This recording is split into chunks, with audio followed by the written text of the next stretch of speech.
వాళ్ళు శోధింపబడడానికి కారకులు వాళ్ళ దేవుడా? ఈరోజు మనం ఈ యొక్క భయంకరమైన స్థితిలో శోధింపబడడానికి కారణం మనమా దేవుడా? ఎందుకు మనము దేవుని మాటలు వెనక? దేవుడు అంటున్నాడు, నిన్ను సమస్త జనముల కంటే అత్యధికముగా ఎంచి భూమి మీద ఉన్న సమస్త జనముల కంటే నిన్ను అత్యధికముగా ఆశీర్వదిస్తాను అన్నాడు. వాగ్దానం ఇచ్చిన దేవుణ్ణి వదిలిపెట్టి, దీవిస్తాను అని చెప్పిన దేవుణ్ణి పక్కన పెట్టి లోకం వైపు పరిగెడుతున్నాం. లోక ఆశీర్వాదం కోసం ప్రయాసపడుతూ దేవుణ్ణి సహితము లెక్క చేయకుండా పరిగెత్తుతూ ఉన్నాం.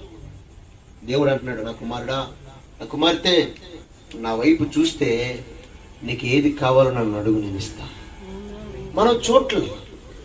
ఇశ్రాయేలు ప్రజలు కూడా